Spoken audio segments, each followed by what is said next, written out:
Good morning everyone, welcome back to our daily current affair series. चलिए शुरुआत करते हैं आज की हमारी इस लेक्चर की और अलग अलग टॉपिक्स को देखते हैं जो आपकी सिविल सर्विस प्रिपरेशन के लिए इंपॉर्टेंट है। So this is the first topic about our daily current affair lecture. The first topic is about power gap index, जो अभी रिसेंटली हुआ है कुछ लॉन्च, उसके रिगार्डिंग कुछ करनी है बातें। तो क्या है ये पावर गैप इंडेक्स?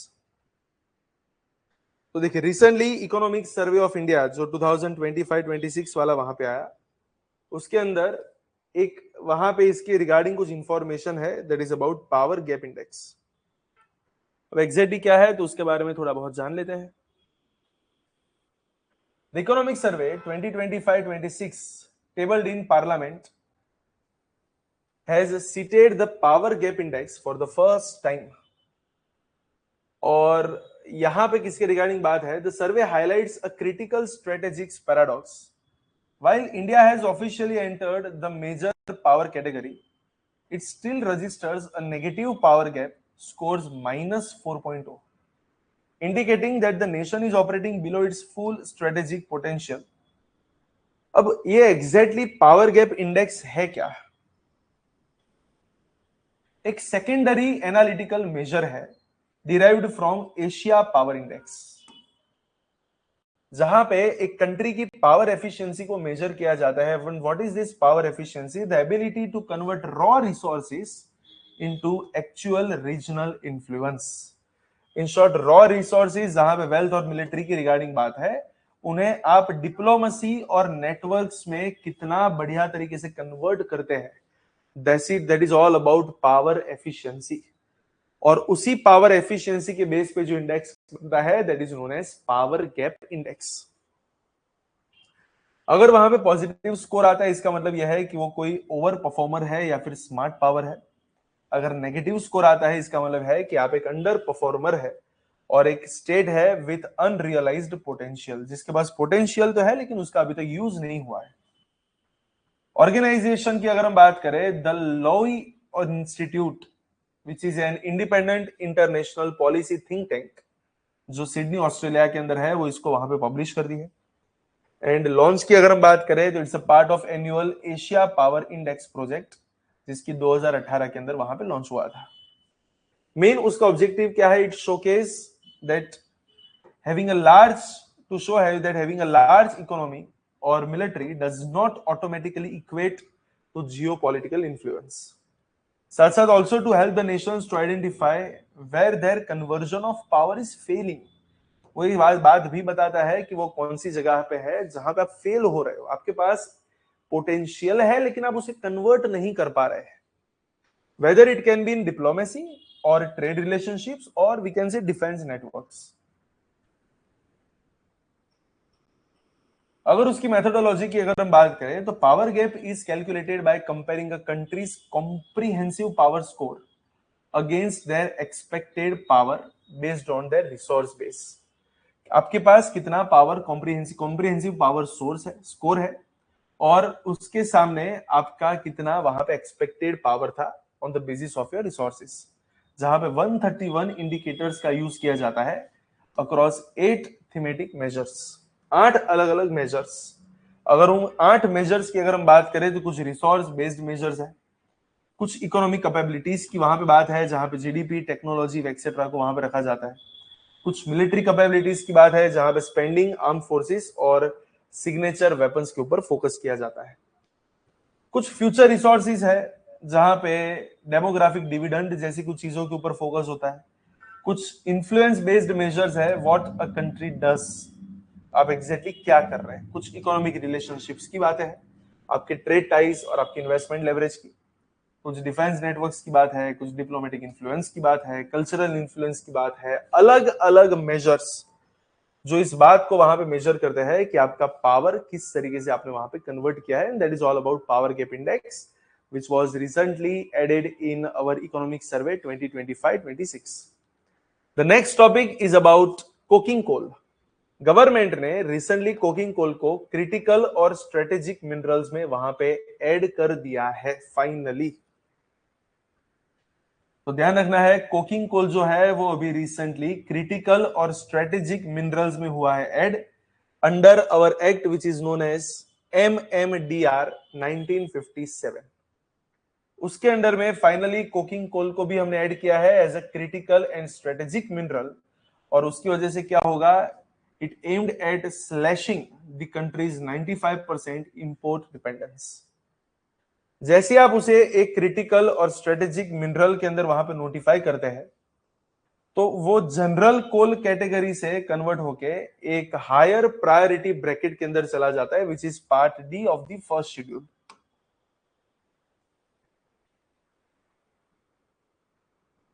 और उसके फास्टर एनवायरमेंटल क्लियरेंस के लिए उसको वहां पे वो अलाउ करते हैं।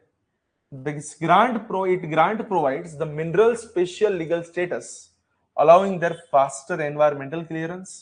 They also got exemption from public consultations and the use of degraded forest land for mining. मतलब कि अब इसके अंदर माइनिंग अगर आप चाहे तो कर सकते हैं।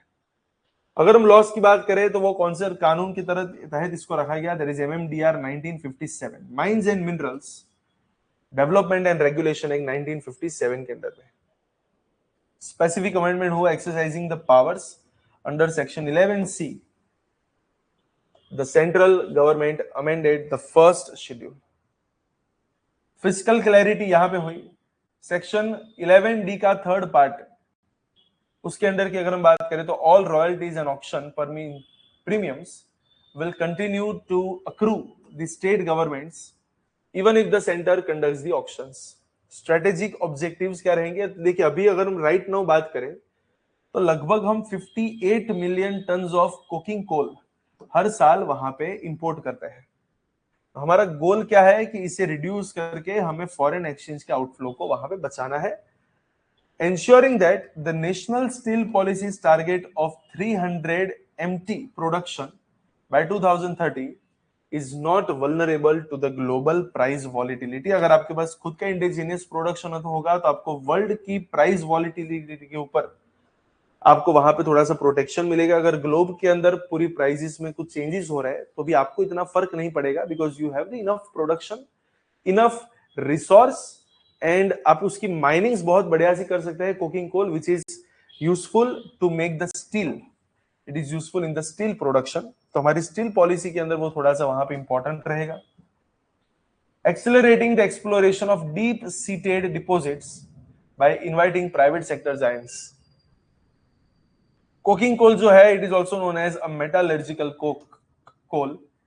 It is the specific grade of bituminous coal जो नॉर्मली थर्मल कोल से थोड़ा सा अलग होता है। थर्मल कोल जो है it is burn for electricity, while coking coal is essential for steel production।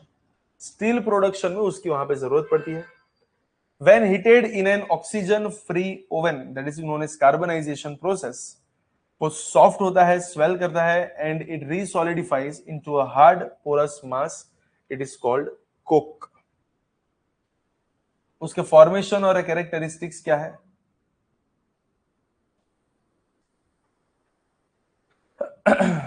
तो बोल सकते हैं कि over a millions of years through the higher pressure and heat as compare to the thermal coal, thermal coal से बहुत ही ज्यादा pressure और heat वाली सिचुएशन में इसका फॉर्मेशन होता है, जो एक बहुत ही ज्यादा कार्बन कंटेंट में वहां पे रिजल्ट होता है। कार्बन कंटेंट ज्यादा है, इसका मतलब क्या है कि वहां पे एश के चांसेस बहुत ही कम होंगे, राख बहुत ही कम वहां पे मिलेगी। That So high quality coking coal must have low impurities to maintain the structural integrity of the steel. Kicking power की अगर हम बात करें, the unique ability to fuse into a solid mass. In a blast furnace, it strips oxygen from iron ore to produce liquid iron. और अगर India और coking coal की अगर हम बात करें तो India is the world second largest steel producer, लेकिन अगर हम इतने बड़े स्टील प्रोड्यूसर है तो हमें उतनी ही ज्यादा कुकिंग कोल की जरूरत पड़ेगी, but it remains cooking coal poor despite having vast resource. हमारे पास रिसोर्स बहुत ज्यादा है कुकिंग कोल का, लेकिन उसका एक्सट्रैक्शन बहुत ज्यादा है नहीं, एंड बिकॉज ऑफ दैट हम वहां पे बहुत ही ज्यादा इंपोर्ट डिपेंडेंट है। So India possesses approximately 37 billion tons of coking coal resource, जो मेजरली झारखंड, के आसपास वहां पे रहते हैं. It holds the lion's share of reserves, specifically in Jharia in Bokaro. Waste Bengal में है, छत्तीसगढ़ में है, मध्य प्रदेश के अंदर भी है. 95% आज हमारी रिक्वायरमेंट जो है वो इंपोर्ट से होती है, specifically from Australia, Russia and USA. And this is primarily because of the domestic coal has high ash content and require advanced coal washing technology. And that is all about this coking coal, जिसको अभी recently वहां पे critical mineral के अंदर वहां पे add किया गया है, critical and strategic minerals. The next topic is about digital food currency. लेकिन इसे शुरू करने से पहले बहुत इंपॉर्टेंट टॉपिक है. इसे शुरू करने से पहले मैं आपको बता दूं, PD Gurukul which is the best institute in Gujarat for civil service preparation की तीनों ब्रांच अहमदाबाद, गांधीनगर और वडोदरा में इसी मंथ दैट इज फरवरी 2026 के अंदर नई बैचेस की होने वाली है शुरुआत, specifically for UPSC and GPSC class 1-2 examination targeting to 2027. We all know that UPSC and GPSC are continuously rising their standards.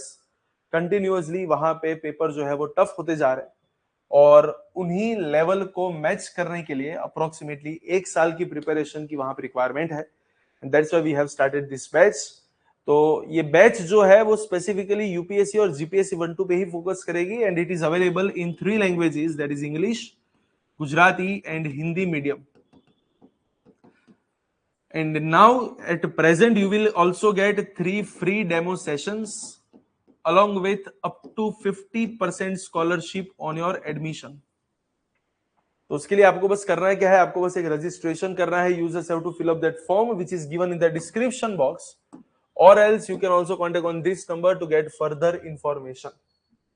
तो सारी वहां पे इंफॉर्मेशन आपको मिल जाएगी. आपको पता चलेगा कि किस तरीके से 1-to-1 मेंटरशिप वगैरह यहां से प्रोवाइड होती है. सारे मटेरियल्स आपको यहीं से मिल जाएंगे एंड आपको बस एक मोटिव के साथ यहाँ पे आना है, that is you want to become a civil servant, और बाकी सारी प्रिपरेशन जो है वो पीडी गुरुकुल आपकी वहां पे संभाल लेगा. तो एक बार वहां पे रजिस्ट्रेशन करवाए या फिर उस नंबर के ऊपर कांटेक्ट करें, सारी डिटेल्स वहां पे जाने. 3 फ्री डेमो सेशंस है तो उसको वहां पे अटेंड करें and then after make your decisions to start the civil service preparation with a proper direction. चलिए next topic is about digital food currency. अब देखिए बहुत टाइम से एक चीज करंट में है, it is known as central bank digital currency, जिसे ई रूपी भी बोलते हैं. और रिसेंटली गवर्नमेंट ऑफ इंडिया एक नया प्रोजेक्ट वहां पे लॉन्च करने के लिए जा रहे हैं for this CBDC, also termed as digital food currency. This initiative targets the beneficiaries in Chandigarh, Puducherry and the district of Gujarat like Anand, Sabarmati and Dahod. पूरे भारत में नहीं है, अभी सिर्फ इतनी जगह पे ही इसकी शुरुआत होगी. तो streamline the world's largest free food security programme, दुनिया का सबसे बड़ा फ्री फूड सिक्योरिटी प्रोग्राम को वहां पे इन लाइन में लाने के लिए ये वाली चीज वहां पे रखी गई है. Digital food coupons are a programmed form of e-rupee, we can say. Instead of physical grains or cash transfers, beneficiaries receive digital tokens specifically locked for use at authorized ration shop. देखिए exact ये CBDC का exact programme क्या है और यहाँ पे किस तरीके से उसको आगे बढ़ाया जाएगा. तो आपके अकाउंट के अंदर आपको कुछ ई रूपी दैट इज डिजिटल टोकन्स आपके अकाउंट में सबमिट की जाएगी by the government of India. It is like a voucher, और उस पैसों को, उस डिजिटल करेंसी को आप कहां पे यूटिलाइज कर सकते हैं, एट द राशन शॉप्स.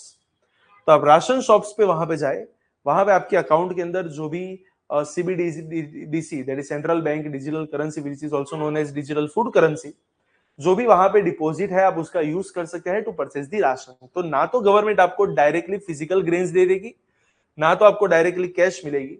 आपके अकाउंट के अंदर इस टाइप के वाउचर जैसी डिजिटल कूपन्स दी जाएगी जिसका यूज आप कहां पे कर सकते हैं, at the ration shops. So it serves as a proof of concept for a larger nation wide roll out of digital currency. It is developed by RBI, definitely Reserve Bank of India. और implementing authority की अगर हम बात करें तो it is done by ministry of consumer affairs, food and public distribution in cooperation with NPCI, that is National Payment Corporation of India. So उसका main target क्या है, इट एंश्योर्स दैट जो सब्सिडी आपको मिली है वो स्ट्रिक्टली फूड ग्रेन्स के लिए ही use होगी ना कि किसी और जगह पे वो डाइवर्ट होगी। रियल टाइम ट्रैकिंग रहेगा of each gram of food grain which are distributed, क्योंकि अगर किसी की सीबीडीसी का यूज करके अगर आपको फॉर एग्जांपल 10 किलो अनाज वहां पे दिया गया है, तो गवर्नमेंट को पूरा ट्रैकिंग रहेगा कि इस राशन शॉप से इतने किलो अनाज अभी तक डिस्ट्रीब्यूट हुए हैं, तो बाकी का स्टॉक वहां पे मेंटेन करने में एक आसानी वहां पे रहेगी। It will also eliminate the need of for repeated biometric authentication. अब बार बार बायोमेट्रिक्स का यूज नहीं कर पाओगे, एक बार आपकी डिजिटल करेंसी खत्म हो गई उसके बाद आपको वापस वहां पे फूड ग्रेन्स नहीं मिलेंगे। तो ये जो बार बार वहां पे रीयूज होता है तो उसको वहां पे कंप्लीटली एलिमिनेट करेंगे at the fair price shops. तो वो भी उसका एक एम है।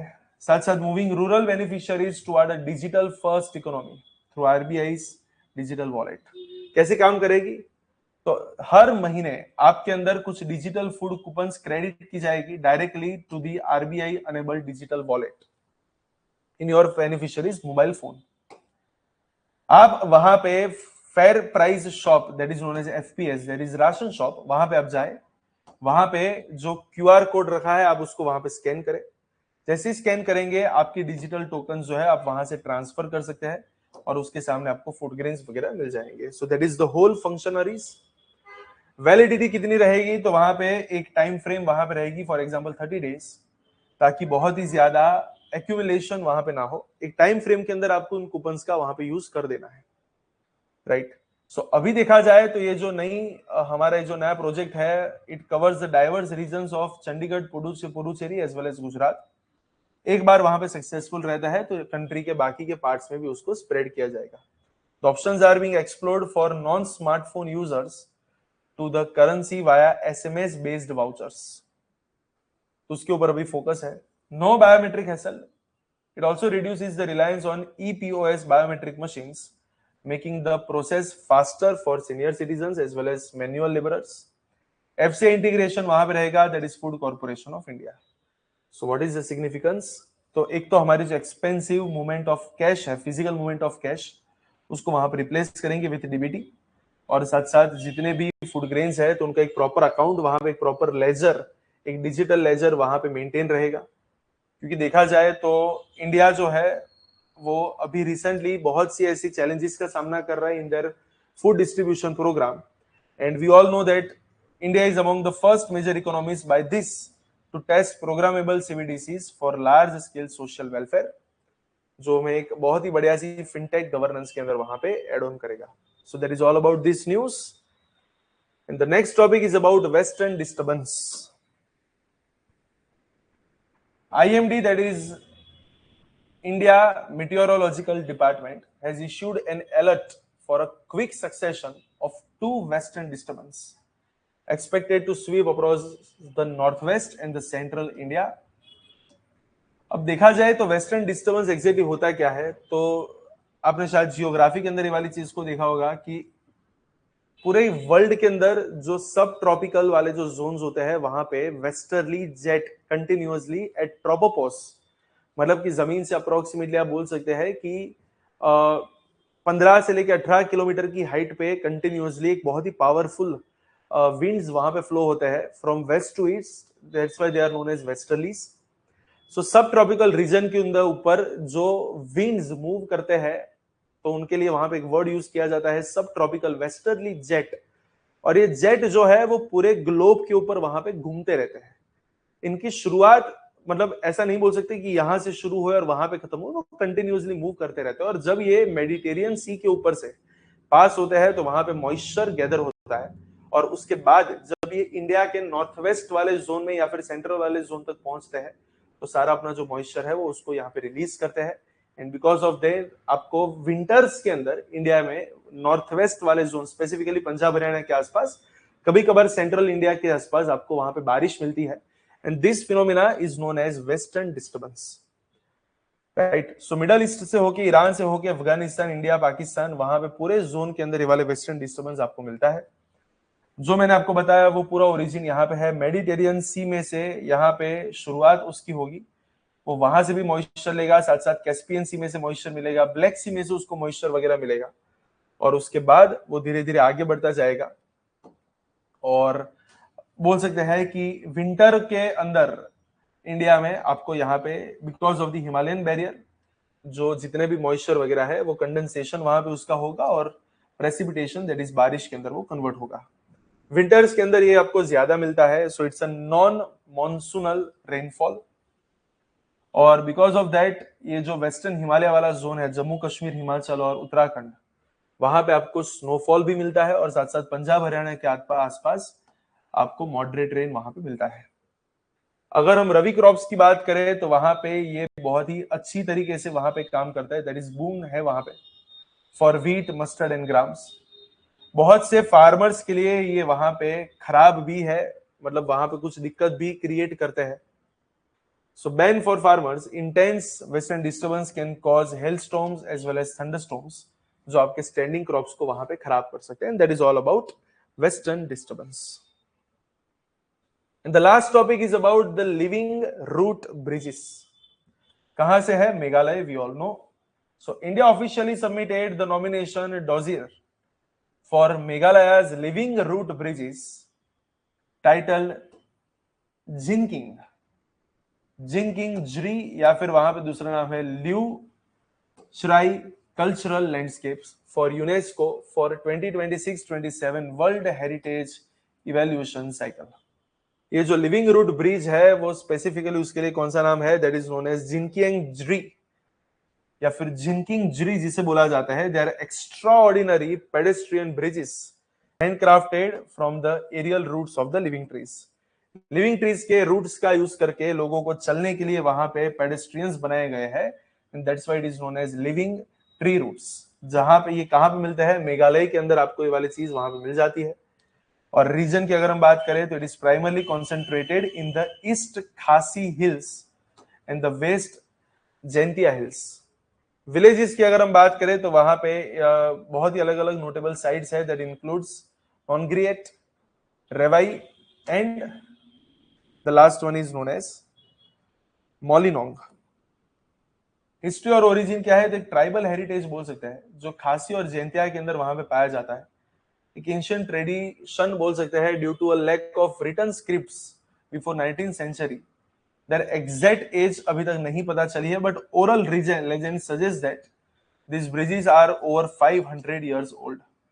Evolution क्या है? The practice emerged as a survival strategy to cross the monsoon swollen rivers in the world's wettest region, that is Mosinaram Cherrapunji वाला zone.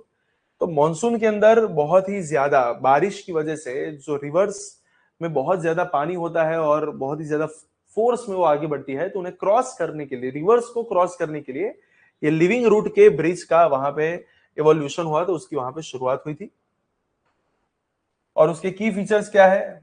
The bridges are primarily grown from the ficus elastica, that is known as Indian rubber tree, जो उसके robust और flexible area root system के लिए famous है। This trees are planted on opposite banks of the river, rivers के आसपास उसको plant किया जाता है। The young roots are guided through hollowed out areca palm trunks और bamboo structures to grow across the stream. इस तरीके से उसको डायरेक्ट किया जाता है कि ऐसे रूट्स आपको वहां पे मिलते हैं, जिसके ऊपर आराम से चल के आप एक ओर से दूसरी ओर आप वहां पे जा सकते हैं। और रिसेंटली यूनेस्को के अंदर इसको वहां पे रखने के लिए गवर्नमेंट ऑफ इंडिया ने प्रोजेक्ट वहां पे रखा हुआ है। So that is all about the living root bridges of Meghalaya. तो इसी के साथ आज का जो लेक्चर है उसको यहीं तक का रखेंगे, और ऐसे ही कुछ शानदार टॉपिक्स के साथ वापस एक बार कल मिलेंगे, लेकिन तब तक के लिए all the very best for your preparation. तो आज का लेक्चर यहीं तक का रहेगा, नेक्स्ट लेक्चर के अंदर और ये सारी चीजों को वहां पे कंटिन्यू करेंगे।